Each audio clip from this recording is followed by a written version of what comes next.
네, 안녕하십니까. 법률정보쇼 최광석 변호사입니다. 오늘은 그 반려견 때문에 임대차 계약 이행을 거부해버린 임대인으로 인해서 발생한 소송 이야기를 좀 해보겠습니다. 임대차 계약 체결할 때는 알지 못했던 이 반려견 3마리를 키운다는 이유로 임대인이 일방적으로 임대차 계약 이행을 거부해버린 이런 사건이 있었습니다. 이 사건에서 임차인이 결국은 임대인을 상대로 손해배상 청구 소송을 제기했고, 최근에 그 판결이 선고됐습니다. 1심 그리고 2심 재판부 모두 임대인의 배상 책임을 인정을 했습니다. 1심 재판부는 500만 원 배상을 인정을 했고요. 그와 달리 2심 판결에서는 700만 원이 증액돼서 1200만 원이 배상 책임이 인정이 되었습니다.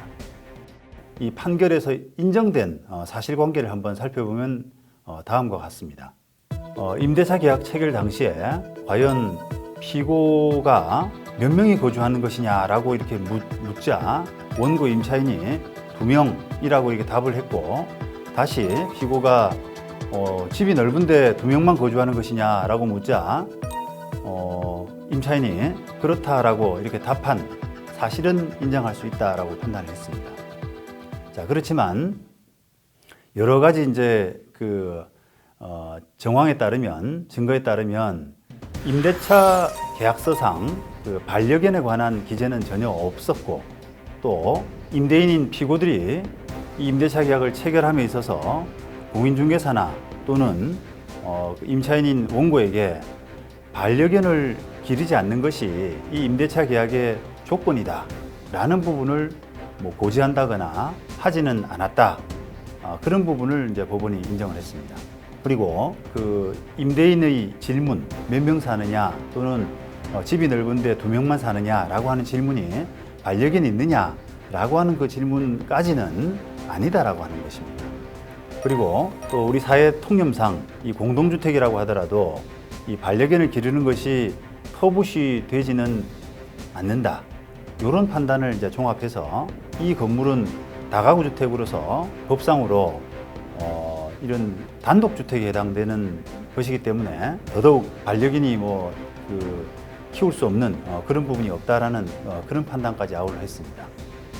그리고 또 한 가지 판단은 이 임차인이 기른다고 하는 반려견이 3마리이기는 하지만 모두 또 조그만 소형견이라는 점, 이런 부분 등을 모두 종합해서 이 임대차 계약서상 임차인에게, 원고에게 이 반려견을 키운다라고 하는 부분에 대한 고지 의무가 발생한다고 보기 어렵다라고 이렇게 최종적인 결론을 내린 겁니다. 다시 말하면 그게 임대인이 반려견 키웁니까? 라고 이렇게 직접적으로 물은 것은 아니지만 임차인이 저 반려견 키우기 때문에 그 부분을 먼저 고지하지 않았다라고 하더라도 크게 신의성실의 원칙이나 어떤 기망으로 보기는 어렵다라는 판단을 했다는 것입니다.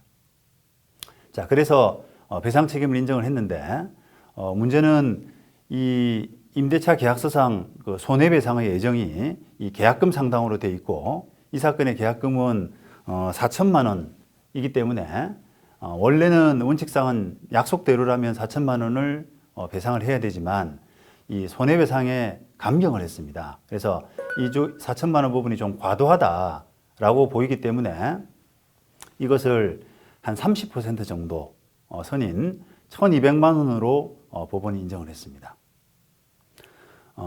그래서 결과적으로는 이 1심에서는 손해배상 책임을 500만 원, 손해배상의 책임을 인정하고 액수는 500만 원으로 한 데 반해서 법원 2심 재판은 여러 가지 소송 비용이라든지 이런 것들에 비추어서 좀 500만 원은 너무 적은 금액이 아니냐라는 그런 판단하에 700만 원을 인상해서 1,200만 원을 손해배상으로 인정한 것으로 보입니다.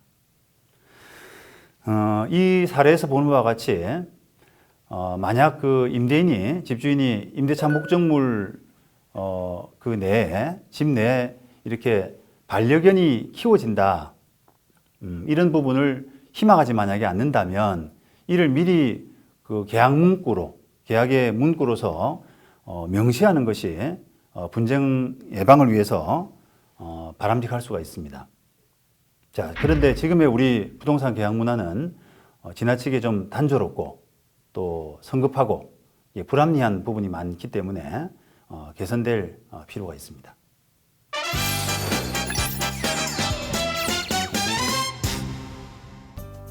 이번 시간에 이야기했던 임대차 계약 과정에서 반려견을 고지하지 않은 문제로 발생한 이 사건의 키포인트는 임대차 그 계약 과정에서 중요하다고 생각되어지는 점은 반드시 이 계약서에 명시하는 것이 분쟁 해결을 위해서 바람직합니다.